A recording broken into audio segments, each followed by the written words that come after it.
Niihau Kanahele. The Robinson family and their descendants have been stewards of their land on the islands of Kauai and Niihau since purchasing it from the Hawaiian monarchy in 1864. The Robinsons love their land and its people. They work hard to protect them. Malama Ka Aina. If you're dumb, you go jousting with windmills, and if you've really lost it completely and really have a lot of nuts in your hubcap, then you go trying to save Hawaiian endangered species. In 1863, a ship called Bessie arrived in Hawaii carrying descendants of the Robinson family. This Scottish clan was led by a widow named Eliza Sinclair. The following year, she made a promise to the king upon purchasing her land. They had left New Zealand and sailed around for a while looking for an island to buy where they could settle down and ranch and raise sheep. And they came through Hawaii and didn't care for what they saw at first, and at that point the king said, "Oh, by the way, I just remembered I've got an island out west of here." The king looked up after having signed the bill of sale for Niihau, which was written incidentally in both English and Hawaiian to make sure that there would be no argument about anything. He is said to have looked up from the document after signing it. It was not a condition of sale, it was a personal request from the monarch. And he said, "Niihau is now yours. The people who live there will work for you and serve you." But he said, "The day may come when Hawaiians are not as strong in this land as they are today." And he said, if and when that day comes, please do what you can to help them. The island happened just like it is now, right now, to have had 2 good years of rain, and it was very green and full of water in the lakes. And so the family purchased and settled down, and within a few years they realized they'd purchased a smoking Sahara in the middle of the world's largest ocean. And Niihau is a very low island. It doesn't stick up high enough into the sky to trap moisture from the atmosphere. So very often you'll see a nice fat cloud form overhead. The nice fat cloud will drift downwind about 2 or 3 miles, and you'll watch and grind your teeth as it drops all its water into the ocean directly downwind. You can get very, very thirsty on this island, believe me. Very thirsty. It is prohibited to set foot on the forbidden island of Niihau without a coveted invitation. The Robinson family goes to great lengths to protect the island from outsiders. There's about 1,000 miles of shoreline in Hawaii. Niihau has only about 50 miles of shoreline. That's about 1/20th, say about 5% of the Hawaiian shoreline. And yet, in that 5% of shoreline on a privately owned island, you find something like 80 to 85%, I believe, of all of the monk seals in the main Hawaiian islands. And that says something about private ownership of a shoreline. The nasty old private managers can just keep the public at bay and say, "No, you will not destroy this wildlife." And as I've said, this could be critical to the survival of the Pacific monk seal on Niihau, because we are working out successful techniques to preserve these animals and increase them, and we already may have the 2nd largest population in the Hawaiian Islands over there.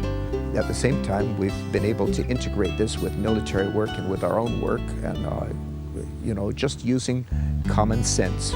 The private landowner does have a very, very important part to play, in my opinion, not just in cultural preservation, as in, say, the Niihau community, but also in environmental preservation.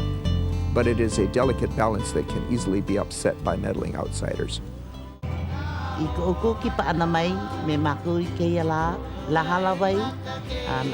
And with our love for our island of Niihau and we call it haku, our haku for our Aina, our island, and it's Pete and Bruce Robinson, and we love them the way they were taking care of us on the island. And I know every ohana on the island would do the same to love them and pray for them to help them to take care of the island of Niihau. The customs that existed during the time of the Hawaiian monarchy among the people then are still very largely observed on Niihau. A lot of those customs from that period still continue. The Christian religion has been a very strong force in preserving what's left of the Hawaiian culture on Niihau, because the Hawaiian monarchy was a strongly Christian monarchy at the time that our family came, and basically you can view the Niihau community socially as perhaps one of the last surviving outposts of that monarchy, where the Christian views and practices of that time are still observed. So over on Niihau, it's one of the last places where the Hawaiians have kept the culture they had at the time of the monarchy. We think if you have your low voice, and then a high voice, and then the regular voice that everybody thinks, we doesn't have like, we do group like you are the tenor or you are the high soprano. No, we do not do that. We just sing with our heart. Whatever voice it comes from in your in your heart, that's your voice. KeKUla, hana ia maiwa kadeiwa ku makolu pakai. Mawaho. Basically, Mama Ana is saying mahalo i KeKUla, we'll be able to have a school out here that teaches in the Hawaiian language, but in the Niihau dialect, and also to preserve the dialect. Since she mentioned also the Niihau school on the island of Niihau, although in the families all speak Hawaiian, that the school basically does the instruction in English. And in this school, for the younger children, instruction is done almost entirely in Hawaiian, and then as the children reach 4th, 5th grade, the older children, becomes bilingual with teaching both in Hawaiian and English. At the end of the 19th century, when the Royal Hawaiian Monarchy was overthrown, Hawaiians were forced to stop speaking their native tongue and convert to English. This was not the case on the island of Niihau. Since the Robinson family protected the people from outside intrusion, their language and customs were not disturbed. This is why Niihauans are the last of the Hawaiian people to speak the ancient Hawaiian dialect. We have a school where the students that may not have made it in the outside school system has a place where they feel comfortable at home, they can use their language, and it's a very close-knit community. So the idea is to have this school available for all of these special needs for the Niihau community. The Niihau people never stopped speaking Hawaiian, and so their language didn't die, and their own version of it didn't die, and they were able to adapt their language to the changing circumstances of their lives, and as the community grew and changed, their language adapted, but it was never a dead language. It was living all the time, and that is, I really treasure that knowledge that the Niihau language is still in existence and used all the time. Well, Keith is very, very dedicated and outspoken about preserving the indigenous species of our island. I think he's doing a great deal more for the species than our state is. They're not able to do it nearly as much as he does. I don't know how, as time goes on, how the descendants of that family will carry on that what's been viewed, I think, by the family as a responsibility to care for the land. Malama Ka Aina, and that's a Hawaiian concept, but it's a Robinson concept also. Keith Robinson's mission is simple: to continue to preserve the traditions, inhabitants, and environment all found on his land. There's just a steady increase in biological efficiency, in my opinion, through the historical botanical record. Less efficient plants, less efficient animals to more efficient ones.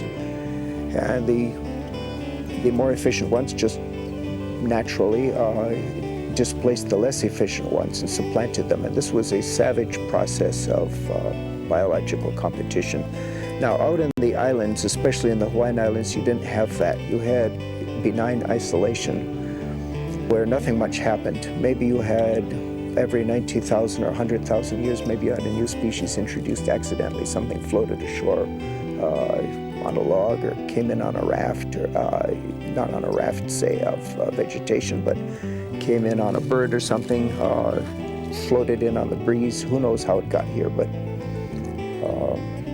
there just wasn't this kind of competition, and everything sort of survived and rubbed along together and got along, and it didn't much displace each other as far as we can tell. So they lost their biological efficiency and their biological competitiveness, and when man finally breached the isolation of these islands and deliberately or accidentally introduced all sorts of highly efficient non-native species, it was no contest. A great biological replacement process instantly began, and the natives simply could not compete against these introduced species. By 1986, when I started my work in the wildlife reserve, Hawaiian endangered plant species were going extinct at an average rate of about 1 every 9 months. The scientists were frantic to have somebody, anybody, do some rescue work and propagate these species. But they themselves, the environmentalists and the bureaucrats and the scientists, weren't particularly eager to do the work themselves. They wanted somebody else to do it. And I've spent $250,000 and 16 years of work doing all of this work. And I've done all phases of this work myself. In other words, from seed collecting through seed germination, through planting, potting, through transplanting into the field, to growing them, to mature, seeding plants, to collecting the seed and starting all over again. I've done this all myself, which is highly unusual. In most environmental groups or most botanical gardens, the work is strictly compartmentalized. You get plant scouts, you get seed collectors, you get people in the nursery, you get other people in the grounds. They all have different duties, and their duties never change. So none of these people have a broad overview of what's going on. They don't really know what's going on out in the bushes. They don't know what the specific problems are at various stages where you're trying to produce the plants. They don't know any of this. And the government officials don't know this, the environmental groups, the lawyers, the newspaper editors who write editorials, or the reporters, they know none of this.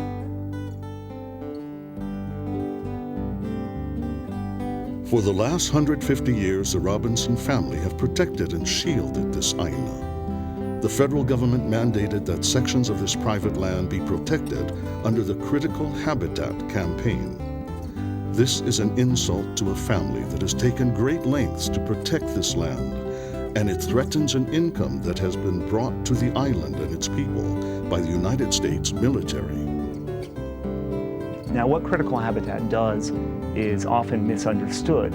A lot of people, including Mr. Robinson, appear to believe that critical habitat designation, drawing these lines on a map to identify areas essential to recovery, has something to do with setting up a federal wildlife reserve or a sanctuary, or somehow limiting the ability of private landowners who may own these lands from carrying out activities on their lands. That is wrong. The private landowners, I have always felt, were the last hope for many of Hawaii's endangered species. And for the environmental groups to be attacking them and creating problems for them and antagonizing them is just plain stupid. Unfortunately, I think that Keith is a divisive spirit when it comes to the efforts to save Hawaii's endangered plants. And I guess my message to him is, if your interest is in saving this species from extinction, share the knowledge. Let others do the same. If your interest is in showing up others and showing that you've got one over on us, congratulations, you've done it, but you're not helping the species' survival. There was a time when I freely distributed seeds and knowledge, which I had to fight their environmentalist seed monopoly and break through it.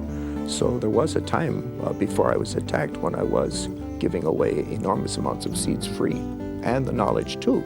Knowledge is power, and anytime the environmentalist gets knowledge, it frequently, in fact usually, turns abuses that power and attacks other people. And it uses that knowledge and that power to try to undermine traditional American rights and freedoms. And I'm not going to give them that knowledge and hence that power under these circumstances. They're going to have to do it themselves. In spite of wanting to be left alone, the Robinsons face the threat of mandated intrusion. There's a relatively small number of projects in Hawaii funded by the federal government or directly carried out by the federal government, but they tend to be the types of projects that have the high potential to destroy habitat needed for recovery. So what critical habitat does is ensure that we've identified and protected from the federal government these essential recovery areas so that federal agencies in carrying out the things that they do in the islands don't trash our ecosystems and don't preclude the recovery of species that are found here and nowhere else. And so critical habitat provides important information to help guide our future recovery efforts, and it provides an insurance policy that while we're shepherding the resources and honing the techniques to bring these areas back and to protect these species from those threats, the federal government won't have paved it over 10 years ago for some federal building or parking structure. It makes sure that federal projects will not destroy the habitat that in the future we're going to need to save if we're going to ever bring these species back to recovery. When Keith refers to biological incompetence, there's a kernel of truth there that he then takes to its illogical extreme, which is that plants and animals in Hawaii evolved in isolation. Because of the incredible isolation of the Hawaiian Islands, that's why we have such great biological diversity. One seed would come and get established here, and that plant would then turn into 5 or 10 or 20 different plants, each one with its own little niche. But because they were shielded from competition from mainland plant species or grazing mammals, they lost, in an evolutionary sense, a lot of their defenses. And that's the kernel of truth that Keith takes, and then he takes it to the extreme and says, there's no way that these species can survive in the wild, and that simply is not true. No, I'm not going to lose a minute's sleep over biologically incompetent plants that cannot survive any longer on their own, that have evolved into biological incompetence and can no longer survive in competition with even plants of average biological competence that have been introduced here from other places in the world. There are threats to these species that need to be controlled, certainly. But to suggest that we should throw our hands up in the air and write off hundreds of species that are unique to Hawaii is unacceptable and inaccurate. Meanwhile, out there in the bushes, these plants simply are going to die out. That's all there is to it. 200 years of recorded history is sufficient to, plus 16 years of intensive work with me trying desperately to find any way I could to get these plants to grow naturally and survive naturally. I mean, really intensive work. It's just, the plants are biologically incompetent, and Henkin is just plain wrong. This species, Kekaha, was discovered back in 1871, but there were only 3 plants on Molokai when it was found. And in the following years, those plants died without leaving any youngsters in the area where they were found. They died without reproducing, although some seed had been taken into cultivation. By 1918, the species was extinct in the wild, and by 1978, the last seeding plant in cultivation had died. This species has not existed. There are only about 10 or 15 or 20 plants of this species in existence in the world, and all of them are on grafted rootstock. This species has not existed on its own roots for 30 years, and for that reason, some people say it's the world's rarest species. I think you have to not only be able to have the technical skills to grow plants, you also have to have the ability to I don't know, kind of know instinctively, I guess, what a plant is lacking or needing, and be able to provide or not provide this plant to grow. And I think Keith has been able to do this with the Kekaha, and that's why he was able to get so much seed generation from this plant, and in turn be able to produce seedlings that are of good quality. for all the taxation and regulation that the government forces on private businessmen these days, the Niihau agricultural economic base was destroyed. The cattle industry over there is basically dead. Oh, we get a few bucks off of cattle, but not that much. Sheep is gone, honey is gone, charcoal is gone. Basically, all the money we make now, most of the money we make comes from defense work.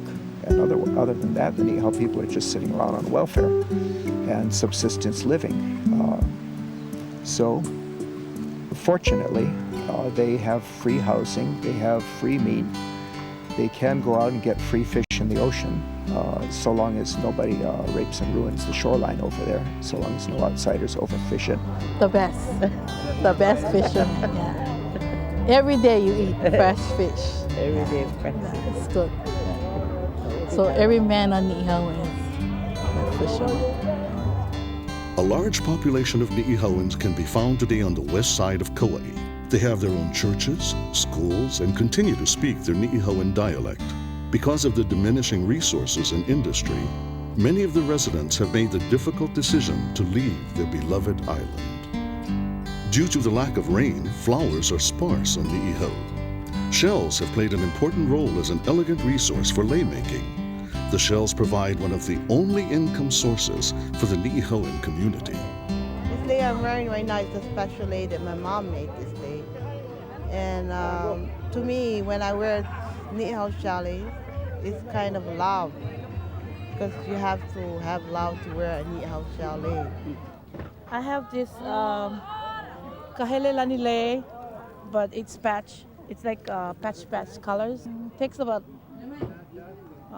a year and a half for make all the colors. We have on our island we have the shiny one. Sometimes I go Friday or Saturday for pick up all the shiny one. And some islands, some in Hanalei as well, some is like not that shine like ours on our island. My dad will string on the nylon string, yeah, and then he make hole, and he make his string, then he tie, then my mom will make the back. Right now I'm wearing a momi shells with called laiki. In Hawaii we call laiki, it's the rice shell, but it's kind of onikiniki, right? Yeah, onikiniki with momi shell. It's the pikake way.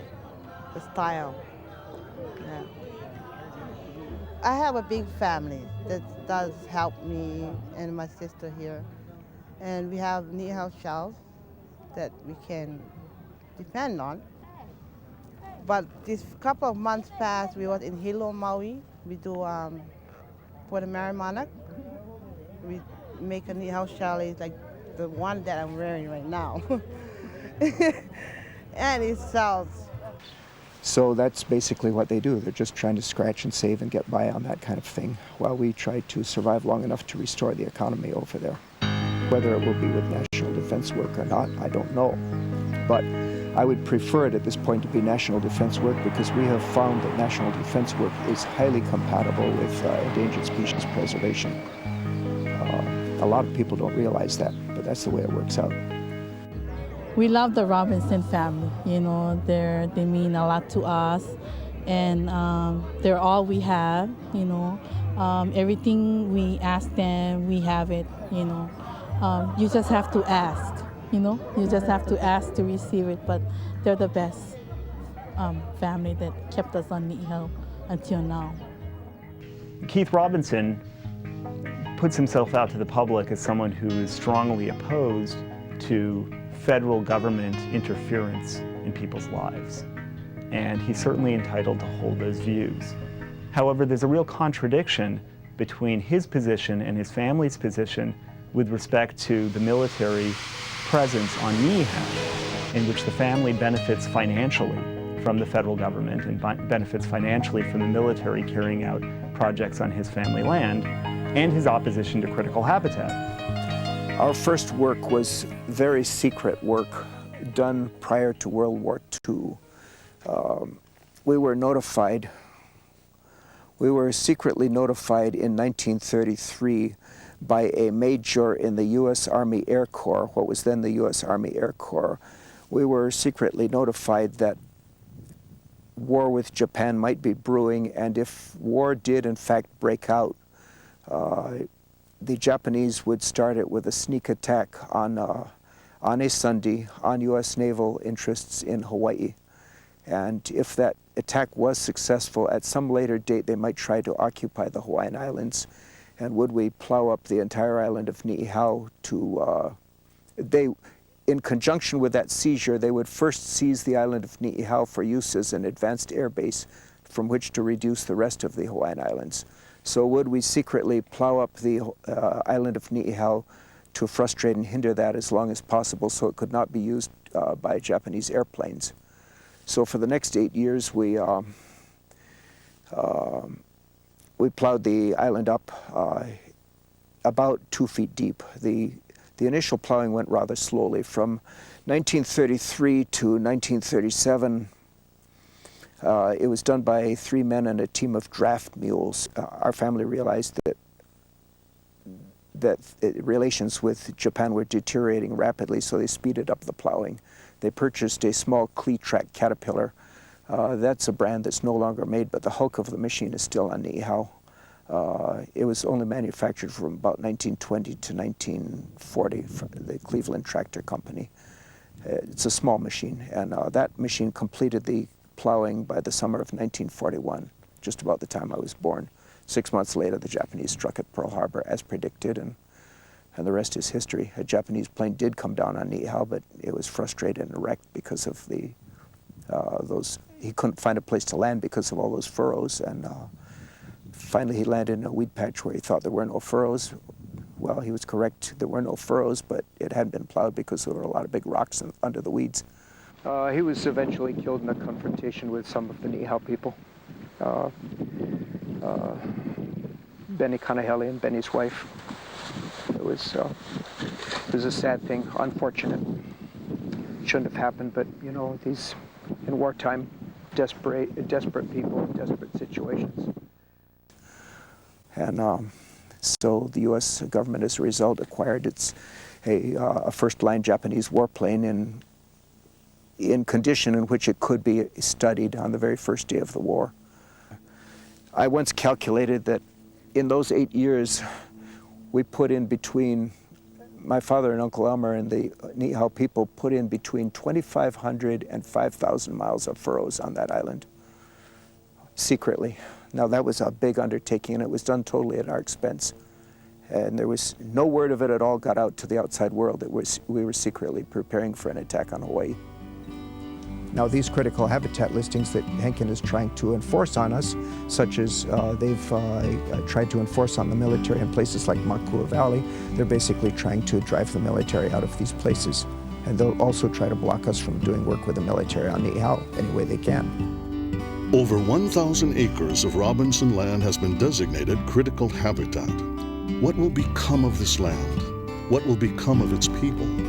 Will this new challenge keep the Robinson family from fulfilling their promise to the king to care for the land and its people?